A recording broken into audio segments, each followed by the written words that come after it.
Bore da bawb a croeso i chi gyd i gyfarfod blynyddol ymddiriedolaeth Prifysgol GIG Velindre ar gyfer y flwyddyn 2024 i 2025. Mae gennym ni gyfieithu ar y pryd efo Bethan fan hyn. Ydy e gyd yn gweithio? Ydych chi adael fi wybod? Gwych. Dyna ni. Da iawn. Diolch Bethan. Fel cadeirydd newydd, fe gychwynnes i dechrau'r mis, mae'n bleser ac yn anrhydedd i ymuno chi heddiw ac i nodi a dathlu y gwaith anhygoel ydych chi wedi bod yn wneud dros y flwyddyn diwetha. Diolch i chi gyd am ymuno a diolch i'r rheini sydd yn ymuno'n rhithiol tra mae'r cyfarfod yma yn cael i gyhoeddi. Welcome all to this year's annual general meeting for the reporting period April 2024 to March 2025. Our meeting is being live streamed today. Croeso cynnes, a warm welcome to everybody joining online. Before I start, I'd like to say diolch, thank you to everybody for welcoming me to the Trust. It's been an amazing 3 or 4 weeks, and the people here are incredible. I think we are very fortunate to have staff, IMs, volunteers of such commitment and integrity. Thank you very much. So I've not been here very long, and I'm really excited about the period that lies ahead for Velindre. We'll hear today that Velindre is in a really good place to make the most of the developments of the new cancer centre, increasing connectivity of cancer services and important developments in the Welsh Blood Service. So thank you to everybody around this table and beyond who's got us to this point. From my first weeks in post, I've experienced our staff, volunteers, unwavering commitment, and it's clear from what I've read in the report before us today that this is how we are as an organisation. And the Trust's work in cancer, blood and transplantation services, research, education, innovation has and continues to touch lives across Wales and beyond. Just a few practical matters to share before we start. Our meeting, as I said earlier, is being held bilingually, and a video recording will be available after the meeting for anybody who wants to go back and view the highlights. Before we start, and I hand over to David, and thank you very much, David, for the way you've welcomed me into the organisation and supported me. I'd like to remind us why we're here today. The annual report for 24-25 provides information about how the Trust performed during the year, what we achieved during that time, and the challenges and opportunities we faced and embraced. It also sets out how we aim to improve and develop over the year ahead. The report explains how we're working with our patients and donors, developing our services for the future. The annual report is delivered in accordance with Welsh Government and Audit Wales processes and is, of course, subject to public and Senedd scrutiny. I'll now hand over to David and his team to summarise the key headlines from the annual report, which is now available on the Trust website. Sarah. I too would like to take the opportunity to thank everyone for their warm welcome since I arrived in December, a little bit longer than you, Sarah. But a week may be a long time in politics, but the report in front of us today is testimony to just how much work can be achieved by our professional, dedicated and innovative workforce across 12 months in 24-25. Diolch. Thank you to each and every member of our staff across the Trust division and hosted services for everything you have delivered over this financial year. I would also like to place on record my thanks to the Trust Board, executive and non-executive members for your challenge, support and wisdom. And of course to Carl, who was the interim CEO for 2/3 of the period of time that this report refers to specifically. These are challenging times for the NHS Wales and the UK, and we are indeed much stronger together. The Trust's annual report for the financial year 24-25 is presented in three specific sections. Our performance report details how we've performed against our plans and how we will seek to maintain and improve our performance further going forward. Our accountability report, providing information on how we manage and control our resources and risks and comply with our own governance arrangements. And finally, our financial statements, which detail how we have spent the Trust's funding allocation in meeting our obligations to patients and the people of Wales. Colleagues will touch on all of these aspects in more detail shortly, but briefly, the report provides assurance that the Trust delivered excellent patient and donor care over the last year. It demonstrates that quality, care and excellence were the guiding principles at the heart of everything we do. The past year has been one of continued progress and transformation. From our forward-thinking approach to digital innovation to the strengthening of partnerships across health, academia and the voluntary sector, the Trust has demonstrated its ability not only to adapt to change, but to lead it. The advancement of the new Velindre Cancer Centre, which rises from the ground every week I watch it, and the Velindre at Neville Hall radiotherapy unit, which we brought into service and is now treating patients in Abergavenny, mark two particularly significant milestones in our journey to deliver world-class care our world-class staff.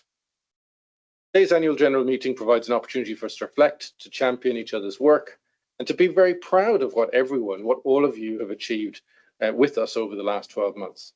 It's impossible to share and celebrate every milestone that everyone has achieved in every department and part of our organisation, but we hope the next video over the next 9 minutes will give you a flavour of some of the last year's highlights. Diolch.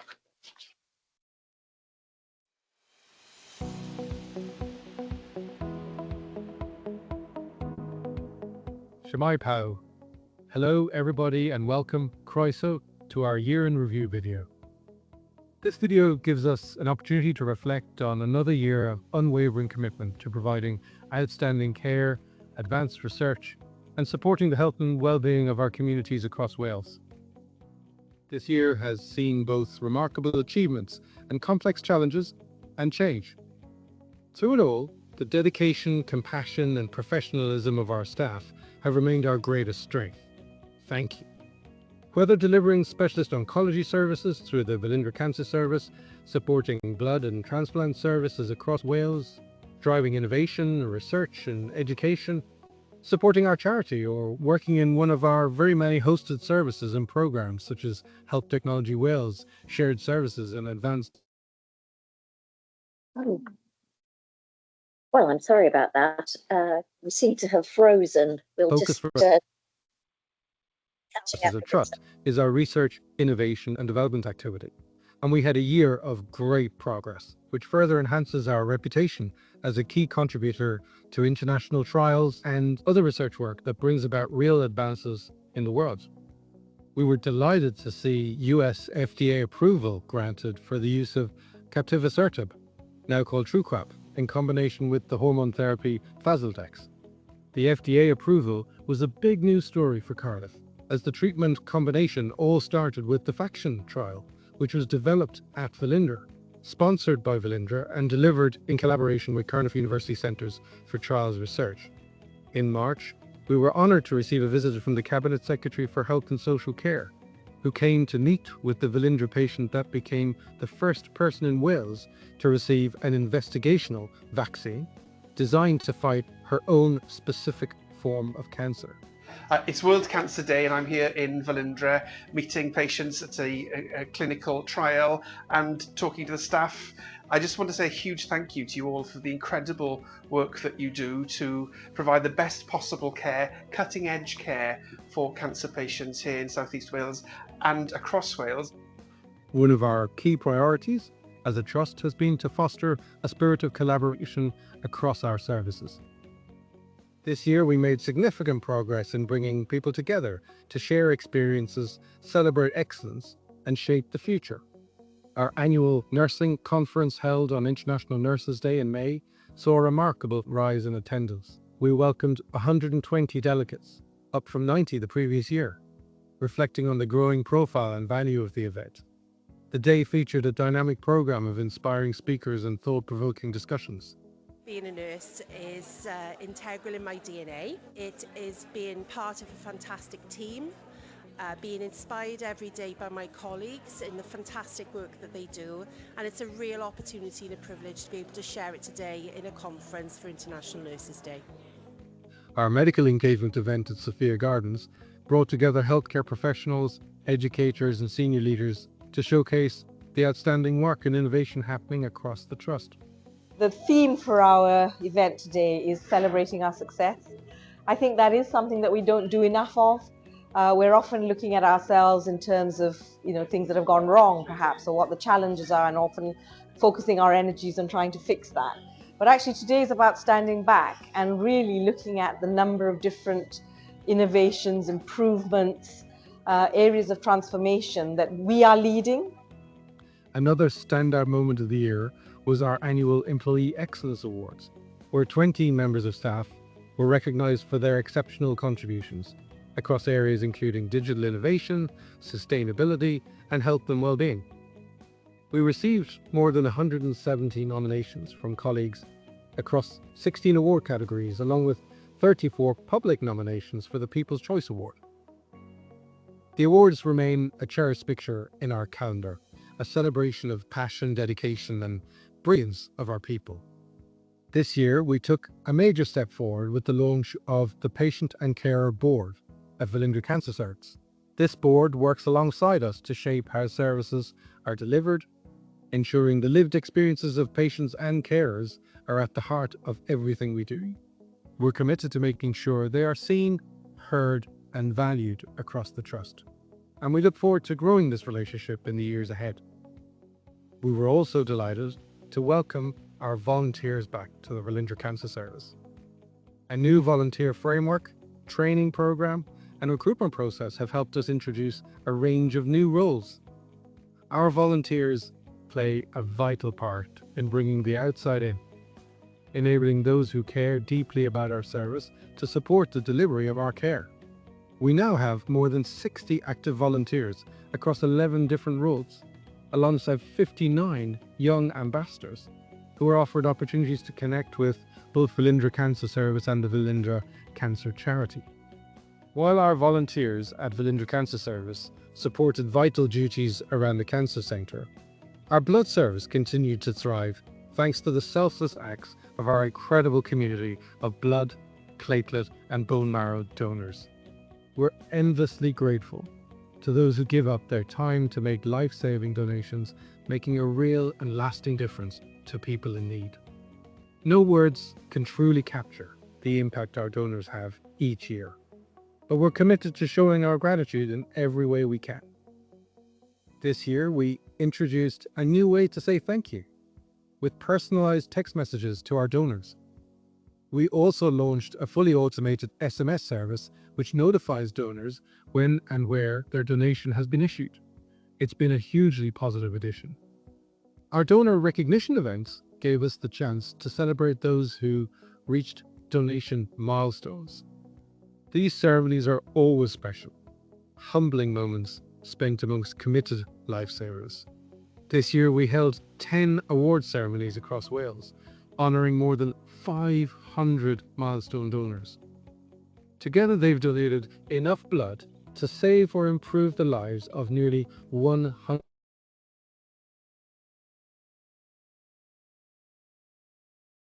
blood and bone marrow donor community remained a priority. We also focused on recruiting new donors for the future.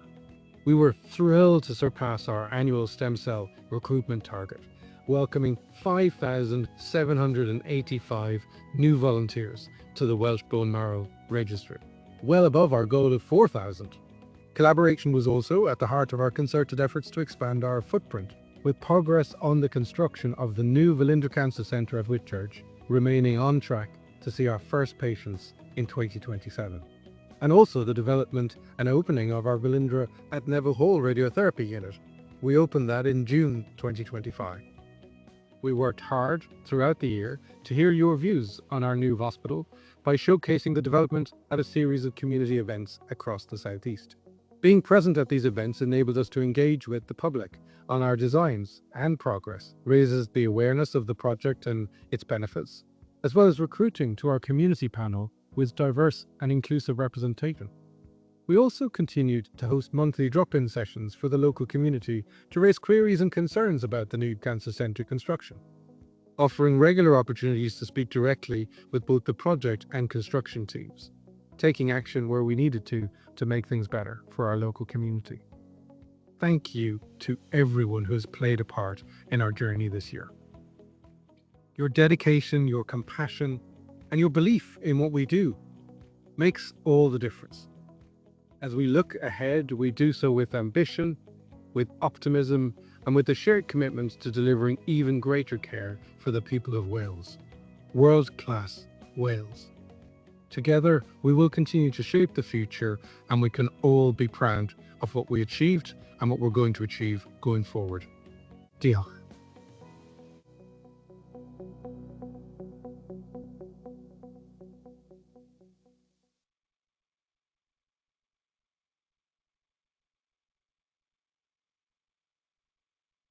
Thank you. So we'll now come on to Ron Ian, adroddiad perfformiad. I hadn't seen that video before, and my two beautiful little girls were at one of the community events, so feeling emotional. So if we go on to the first slide. So our trust has two main clinical divisions, the Cancer Service and the Welsh Blood Service, in addition to our corporate functions. And as David just explained in the introductory video, we are also responsible for hosting further all Wales services and programmes, but for the purpose of this performance part of our annual report, the hosted services are out of scope, and as there are alternative arrangements in place for the overseeing the performance of those services. So I am providing some brief introduction to the performance section of the annual report, as I have been the performance lead for the majority of the period. However, it goes without saying that I am speaking on behalf of the entire executive team in this section, and if there were to be any questions, these would be directed to the relevant director. Pages 17 to 18 of the report summarise our approach to performance management, which adopts a balanced scorecard approach based on the 6 domains of quality. The left-hand side of this slide demonstrates there was further significant progress made in our approach during the year, consolidating feedback from users and readers of the report, and the development work received a green reasonable assurance rating from internal audit in that regard. Implementation of a full suite of quality metrics is our current focus, and this is going to be covered in our performance report today, shortly coming up in our public board meeting. If we go on to the next slide.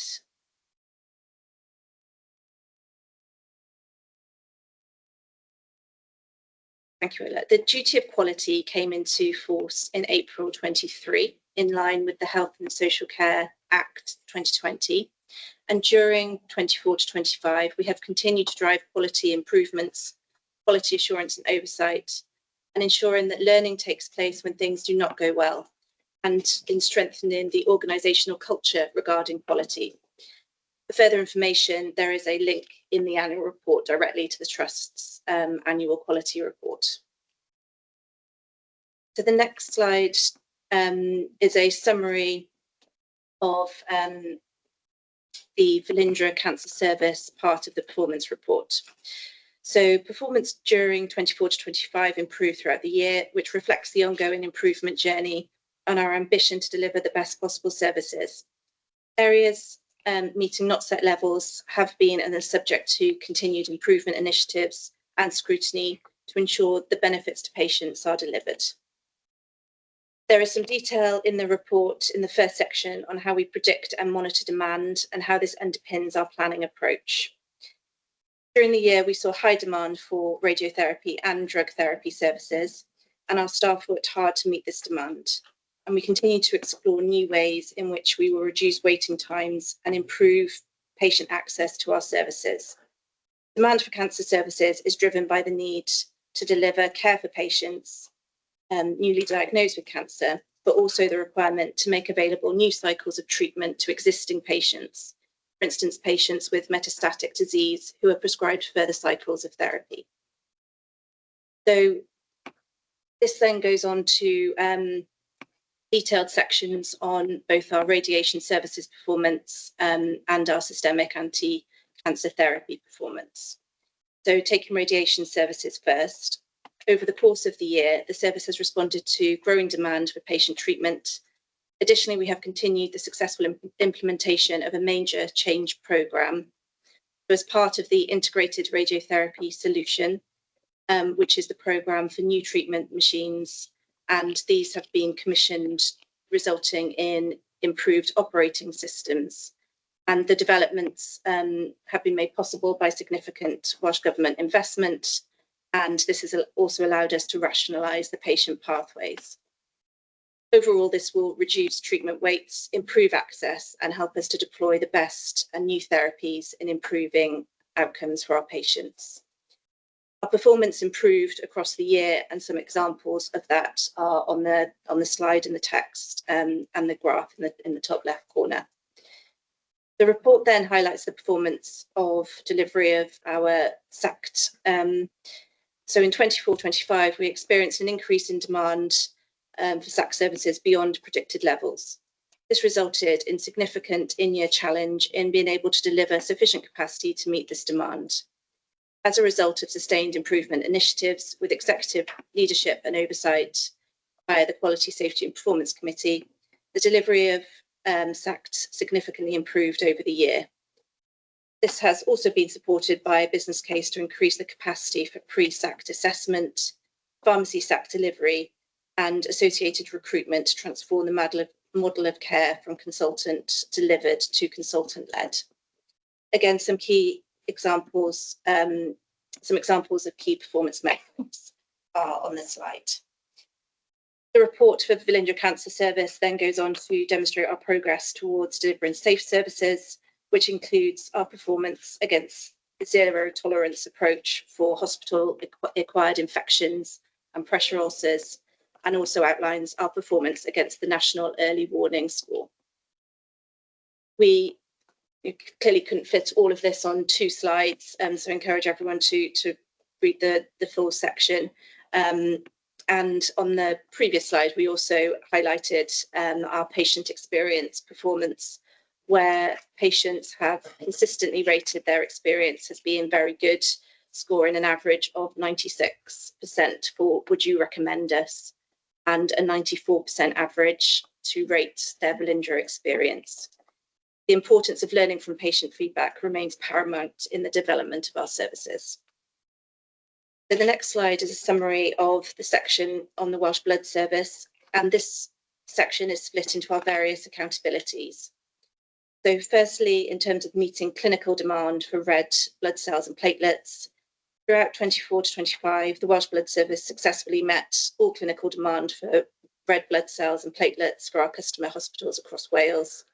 And this is a result of daily communication between blood donation services and transfusion services, enabling agile response to the variation in stock levels and service needs.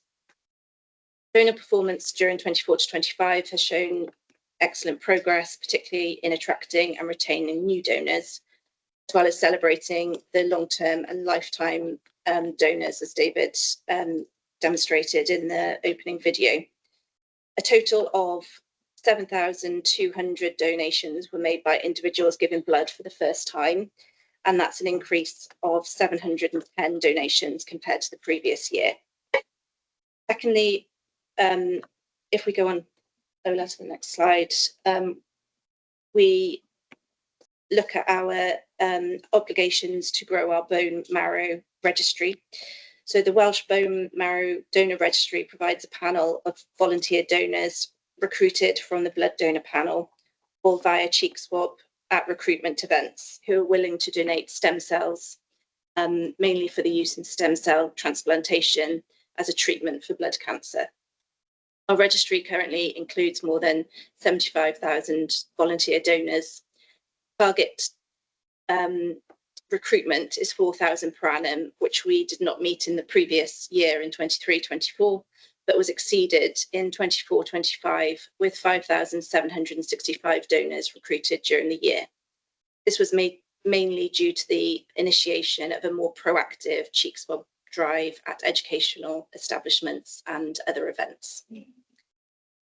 The Welsh Blood Service section then goes on to provide further details of how we have provided safe services, including our progress against minimising the waste time for expired red cells and platelets, unsuccessful venipuncture, and there's also a section on donor experience, which articulates the excellent donor feedback, which has consistently met target over the year. The rest of the report outlines the context for our future service provision opportunities and risks. It explains how the Wellbeing for Future Generations Act is our strategic context, as it is for all public bodies in Wales.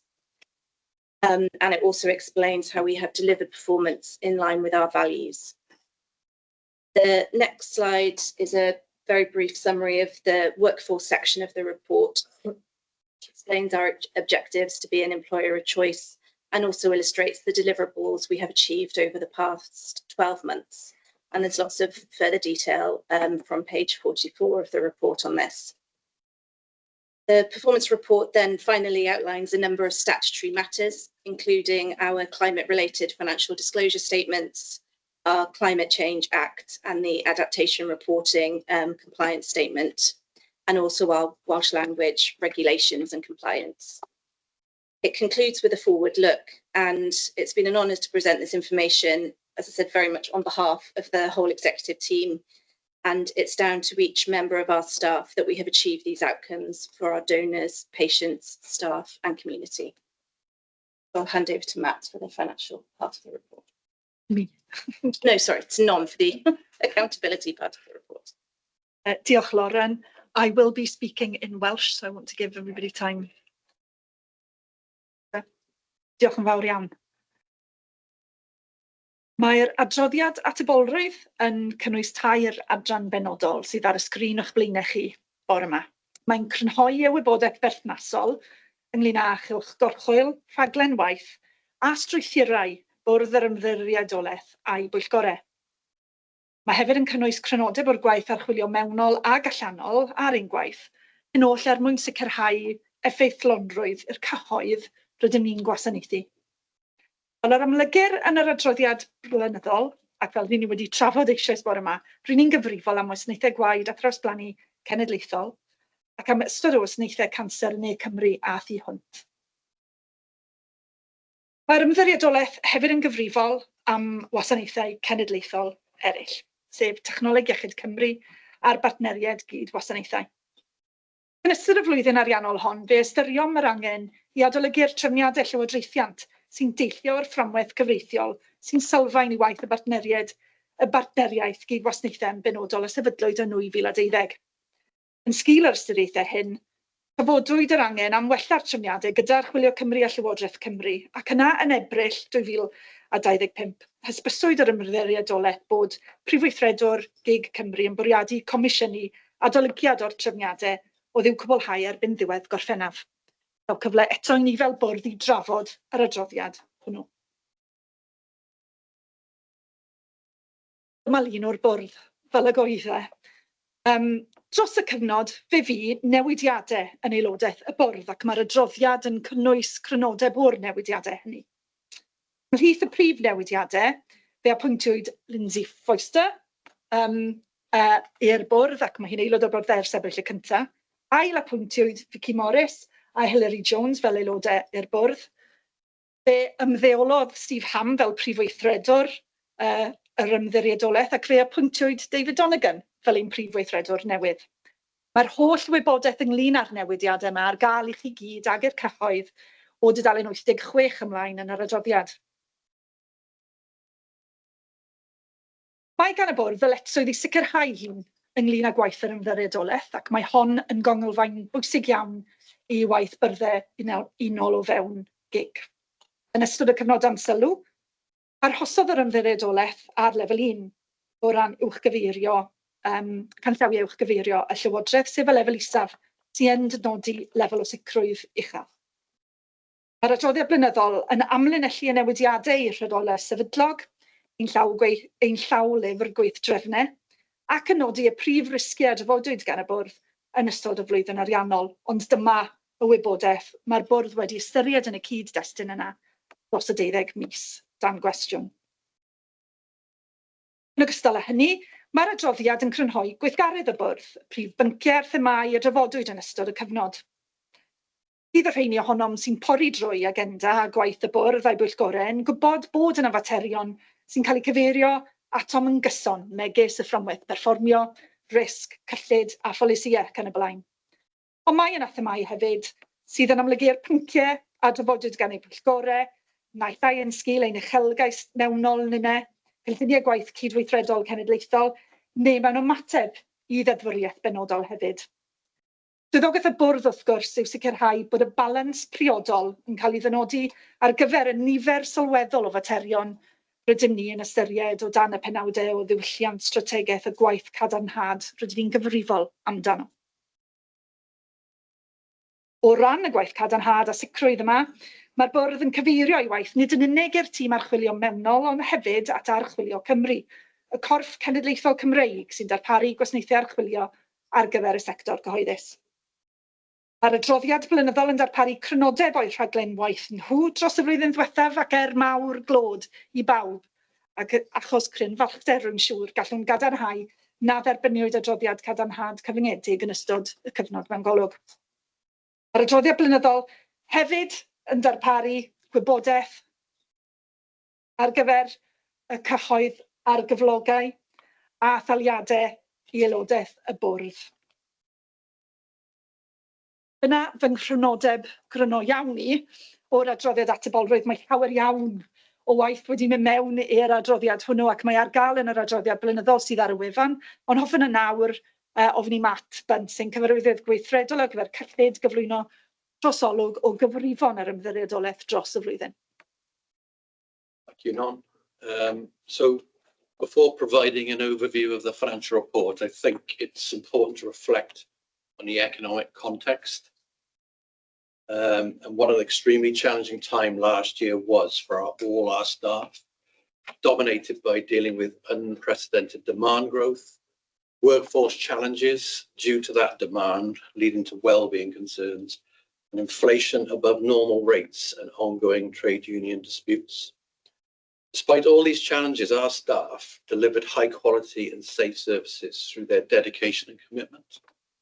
Our shared services colleagues provided vital services across Wales, ensuring NHS Wales was able to deliver excellent care. I'm now going to share with you a brief overview of the Trust finances for 2024-25 financial year, focusing on the key areas of income and expenditure that the Trust performance targets in terms of needed targets set in the legal and administrative financial duties is required to deliver. There's of course a lot more detail in the financial report contained in the annual report and the accounts and the wider financial responsibilities. So looking at the Trust income and expenditure summary for 2024-25, you can see the Trust received 5 key sources of income. Firstly, 260 million from its Health Board and NHS Wales Joint Commissioning Committee commissioners in relation to the core trust for delivery of its cancer and blood and transplant services for Wales. 316 million from Welsh Government and Welsh NHS bodies to fund its hosted services, NHS Wales Shared Services. Provides a range of support services for the NHS in Wales. 317 million from Welsh NHS bodies as the single lead employer to fund the salaries of medical, dental and pharmaceutical trainees, again managed through shared services. £207 million from Welsh Government and Welsh bodies for the Welsh Risk Pool to fund the All Wales costs associated with clinical harm and injury claims, and that is also managed through shared services. And finally, £52 million of funding from Welsh Government to fund the Wales Infected Blood scheme. The trust receives over £1.1 billion in income and commits a similar level of expenditure. This represents about 1.2% of the Welsh gross domestic product.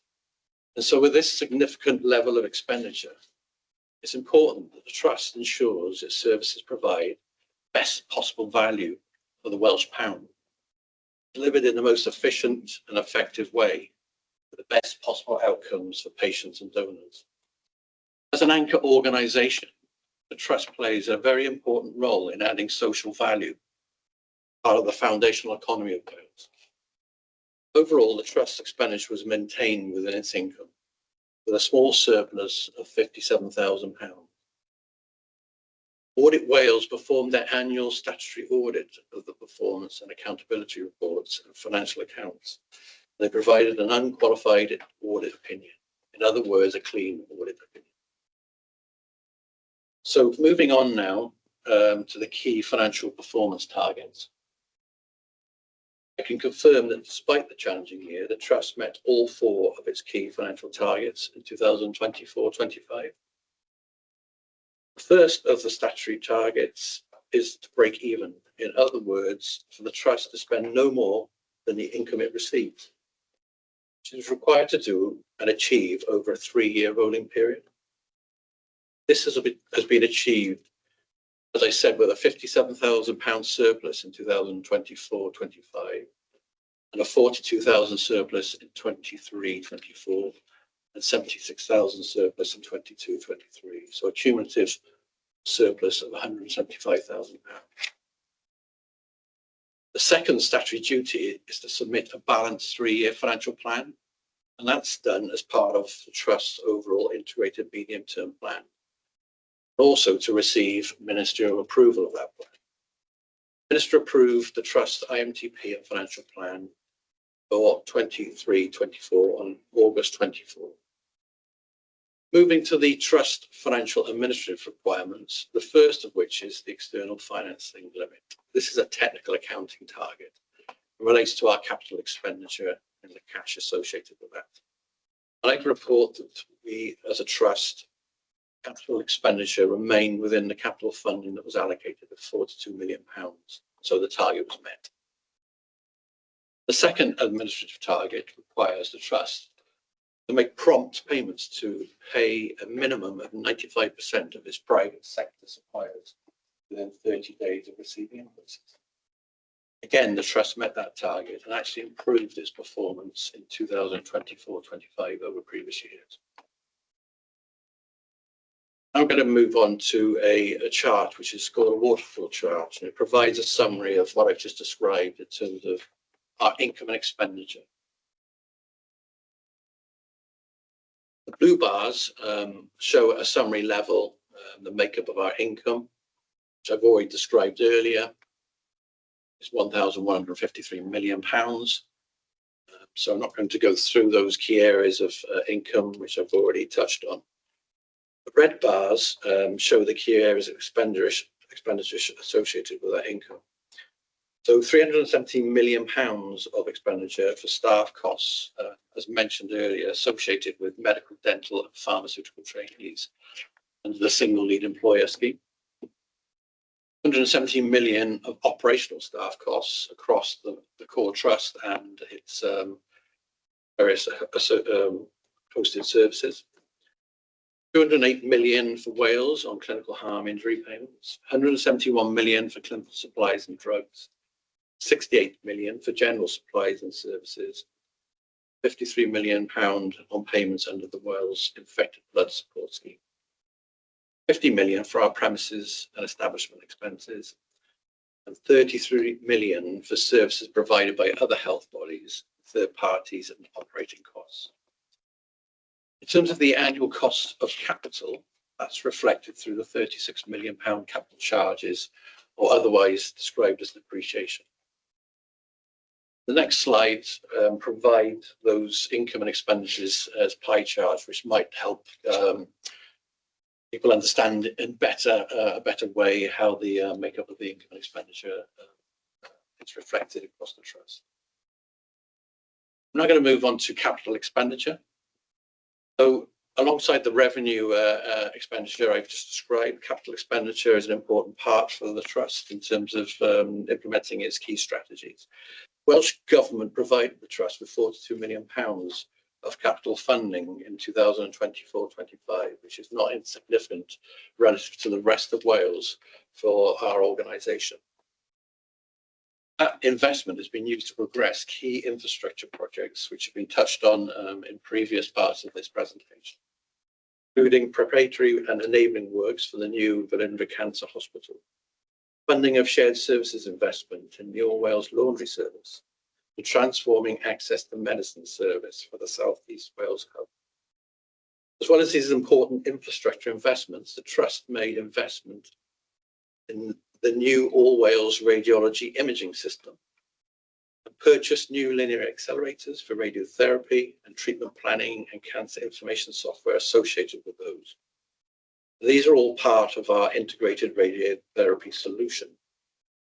This radiotherapy solution was implemented in both the existing cancer centre in Whitchurch and in the new satellite cancer centre in Neville Hall Hospital, and will be implemented in the Velindre Cancer Centre, the new cancer centre, once the construction is completed. These capital investments will improve the quality of care, outcomes and experience for all of our patients and staff. These investments in capital will enable the core Trust and its shared services to deliver its current and future ambitions to provide high quality and sustainable services for the people we serve.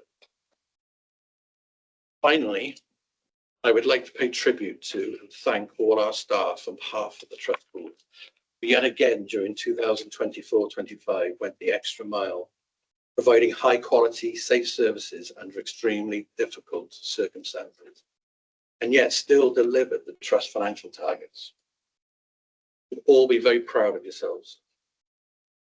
Sure, it will not come as a surprise that 25-26 financial position and outlook are proving to be extremely challenging, with continued increased service costs due to ongoing inflationary pressures, as well as continued service complexity and demand, requiring investment in additional capacity.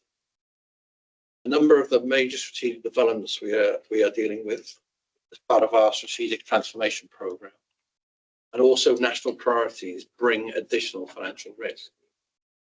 However, opportunities exist for the Trust through all of our staff identifying and implementing improvements to our services, adding value by reducing waste and unwarranted variation, harnessing digital transformation. Many such improvements are recognised through our Trust Employee Excellence Awards, the Welsh Blood Service 5-minute improvement scheme, and the Trust Value-Based Healthcare Programme. Thank you all. I know we've not received any questions, but I and my team are always happy to take questions on the financial report at any time during. I'll now hand back to the Chair. Thank you. And on that note, in preparing for this AGM, we did invite members of the public to submit questions, and we've set aside time to answer those questions. It's a really important function for us to be accountable and to address questions. And those invitations were issued to the public on our website and through social media channels. However, we haven't on this occasion received any questions, but we do really welcome feedback at any time on any of our reports and any suggestions indicating what you'd like to see and what you'd like to hear about. So please do get in touch and we'd be delighted to hear from you. Thank you. So that takes me to the closing remarks. I'd like to say a few words of thanks before we end today. First of all, to our former chair, Professor Donna Mead, who I had the pleasure of meeting last week. Donna presided over the period we've been discussing today, and I'd like to record our thanks formally to her for all her work as chair of the Trust over the past 7 years. Donna's tenure ended in July this year, and I'd like to thank our vice chair, Lindsay Foister, for stepping in as acting chair before I took up post on the 1st of September, and a personal note of thanks for all the support and welcome you've given me as I ease my way into this new role. Thank you, Lindsay. And also thank you to Gareth, to Vicky, to Andy and to Hilary. The independent members have also welcomed me and have stepped into the breach while we've had some gaps on the board. Thank you very much. And I'm really looking forward to working with all of you and with our new IMs over the coming year. I'd also like to thank Stephen Harries, whose tenure as Vice Chair ended in August. Stephen's financial expertise was invaluable to the Trust and we wish him well for his life post Velindre. As I say, we're going to be welcoming 2 new independent members soon, very soon, I hope. And I'm sure their contributions will be just as valuable and rich as the ones that we've had over the past year. Finally, thank you to all the staff in the room and beyond the room. We've had some great presentations today and an overview of an organisation that is performing really well for Wales. Your dedication, your care, your expertise runs through everything that we've been talking about today and everything that we have achieved over the past year. I'm hugely looking forward to the next year and to working with you all. And I think we have strong, innovative foundations that have been laid for us to take forward great things for the benefits primarily of our patients and our donors and our local populations and families. Thank you all very much. Diolch o galon I bawb, a dyna ddiwedd y cyfarfod blynyddol am flwyddyn arall.